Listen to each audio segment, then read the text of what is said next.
Gold just crashed. But oil is exploding? Here's why the market is losing its mind. Yo, what is up, traders and investors? This is Eric from Market Meridian. If you checked your portfolio today, you might be thinking, did the entire financial system just glitch out? Because we just saw something wild. Gold, the ultimate safe haven, just had a flash crash, dropping nearly $105 an ounce in minutes. But at the exact same time, oil is exploding, up over 9% and breaking $85 a barrel. This isn't a mistake. This is the market screaming a huge warning. And if you're not paying attention, you could get left holding the bag. Let's break this down like we're chatting over coffee, no boring textbooks allowed. Let's start with gold, because this is the one that's confusing everyone. Normally, when the world is on fire, like when there's a big conflict in the Middle East, everyone piles into gold. It's the oh crap, everything else is scary asset. So why is it crashing? Here's the secret, it's not about fear anymore.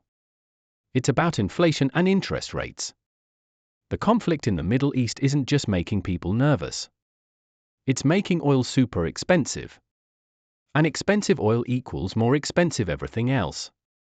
That means inflation, which we thought was going away, is coming back with a vengeance. Now, the Federal Reserve hates inflation. If inflation sticks around, they can't cut interest rates like everyone was hoping. In fact, they might have to keep them high for way longer. And here's the kicker, gold hates high interest rates. Because gold doesn't pay you any interest or dividends. If you can get a nice, safe 5% return from a government bond, why would you hold a shiny metal that just sits there? So, traders aren't selling gold because they're not scared.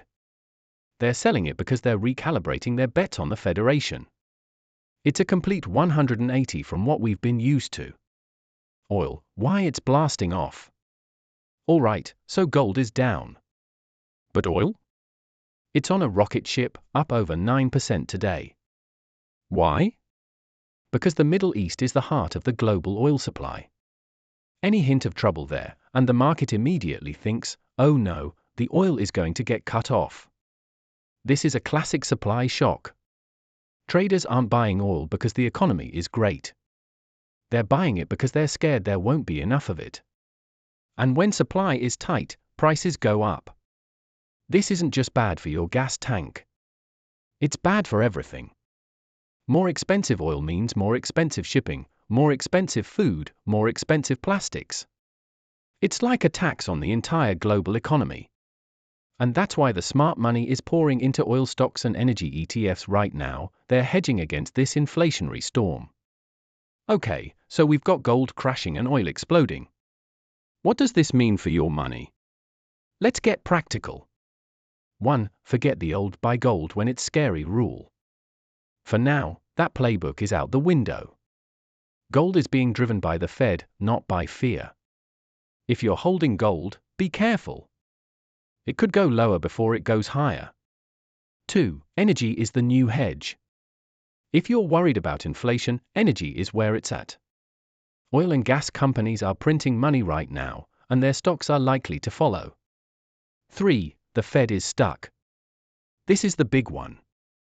The Fed wanted to cut rates to help the economy, but now they can't, because inflation is back. This is going to create a lot of volatility in the stock market. Be ready for wild swings. My advice? Don't panic sell everything. But do take a good, hard look at your portfolio. If you're heavy on gold, maybe lighten up. If you don't have any energy exposure, consider adding some. And above all, stay nimble. The market is changing fast, and you need to change with it. Alright, that's the breakdown. This is a huge moment for the markets, and it's only going to get more interesting from here. If you want me to break down specific stocks to watch, or if you want a deep dive into how to trade this volatility, drop a trader in the comments below. And don't forget to like and subscribe, so you don't miss the next big market move. Stay sharp, stay informed, and I'll see you in the next one. Let's go make some money. Come back to you soon.